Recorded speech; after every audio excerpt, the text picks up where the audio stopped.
Kwa huko hawezi kuwa mchungaji eti umeletwa na conference. Hawezi kuwa mchungaji wanawaletea tu hapo eti mumpokee aanze kuwahudumia wakati hamjamuona, hamjamtaka, hamjahusishwa. Huku lazima kanisa mahalia lihusishwe kwenye mchungaji atakao wahudumia. Kanisa la Waadventista wa Sabato wanayo sera ya ajira, na hii sera ya ajira, mamlaka ya kuajiri wachungaji katika makanisa au mitaa wamekabidhiwa jimbo dogo. Kwa jimbo dogo ndio ambalo linatoa ajira. Labda kwa ufupi tu ambalo hawafahamu taratibu za kanisa la Waadventista wa Sabato ni kwamba zipo ngazi 4 za kanisa. Ngazi ya kwanza ni kanisa mahalia, yani kanisa, the local church. Ngazi ya pili ni jimbo dogo ambalo linachukua mikoa 2, 3 au wakati mwingine mkoa mmoja, inategemea na wingi wa washiriki.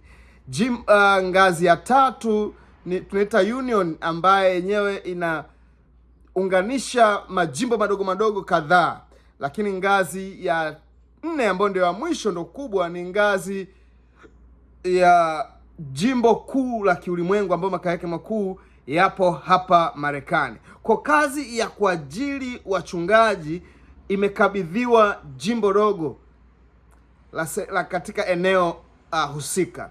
Sasa hapa Marekani na Tanzania nyumbani, kuna tofauti kubwa sana ya namna wachungaji wanavyoajiriwa. Nyumbani pale, kama wanahitaji mchungaji, kuna kanisa au mtaa unahitaji mchungaji, kinachofanyika ni hiki: mchungaji jimbo au tunaita conference au field itatafuta mchungaji inavyoona yenyewe, ikishampata itampeleka katika mtaa husika, na washiriki mnatakiwa mumpokee alafu aanze kuwahudumia. Lakini hapa Marekani, pamoja kwamba conference ndio inayoajiri, lakini kinachofanyika ni kwamba kama kanisa fulani inahitaji mchungaji, ajira hiyo itatangazwa. Ikishatangazwa hiyo ajira, mchungaji yoyote popote anaiomba, akishaiomba, kuna kamati ya ajira itapitia yale majina, watakuja na majina mawili ya wachungaji wawili ambao wanaona kwamba wanaweza wakakidhi vigezo vya kulihudumia hilo kanisa. Baadaye wataandaa sabato moja ambayo mchungaji mmoja atakuja kwenye hilo kanisa, hasa yule ambaye alikuwa namba 1 kwenye kura za ile kamati ya uchaguzi. Kinachofanyika, yule mchungaji ataambiwa aandae somo, hotuba. Atafanya hotuba. Akimaliza kufanya hotuba, washiriki watabaki, watamuuliza maswali, atajibu maswali yoyote yale ambayo unataka kumuuliza mchungaji wako, unavyotaka awe, utauliza na yeye atajibu. Akimaliza kujibu, sasa anapigiwa kura. Wanaweza wakapanga kwamba ni akifikisha kura 65, mara nyingi 65 ama 70.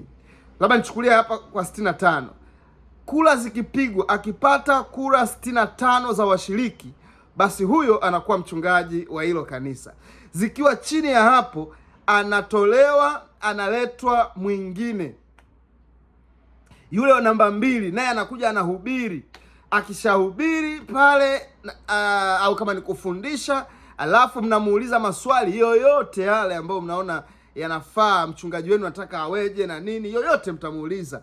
Labda swali mengine anaweza kauliza kujua msimamo wake juu ya women ordination, msimamo wake juu ya hali ya Roho Mtakatifu, msimamo wake juu ya Mungu kama ni Yesu kama ni Mungu au la, na mambo mengine mengi. Alafu anapigiwa kura, naye lazima afike kura 65 au 70 ambazo zilikuwa zimepangwa. Asipofikisha hapo, akitolewa, na kama ni wawili wametolewa, mchakato unaanza upya. Kwa huko hawezi kuwa mchungaji eti umeletwa na conference. Hawezi kuwa mchungaji wanawaletea tu hapo eti mumpokee aanze kuwahudumia wakati hamjamuona, hamjamtaka, hamjahusishwa. Huku lazima kanisa mahalia lihusishwe kwenye mchungaji atakao wahudumia. Kwa hiyo huku, ili uwe mchungaji, kwanza lazima uwe vizuri sana, lazima ujue mambo, lazima usiwe mbabaishaji, lazima uwe focused, ndipo unaweza ukawa mchungaji mwenye mafanikio. Na ukizingua washiriki wanakuondoa, na washiriki wakilalamika tu, asubuhi yake unaondolewa, na sio unapelekwa kanisa lingine, unaondolewa. Ikitokea kuna kanisa lingine utaomba tena ajira. Hii ni tofauti kubwa sana. Kwa nyumbani hatufanye hivi, nyumbani na hapa. Hiyo ndio tofauti kubwa ambayo nimeiona. Sasa nikuulize, je, ipi nzuri, ipi unayoipenda? Ile inayofanyika nyumbani ambayo mnaletewa tu na conference, mchungaji anaanza kuwahudumia, au hii ambao washiriki ninyi ndio ambao mnaamua nani awe mchungaji wenu? Hebu tiririka katika comment hapa, ipi ni nzuri na kwa nini unadhani ni nzuri? Je, kanisa la Afrika linaweza kuadopt hii?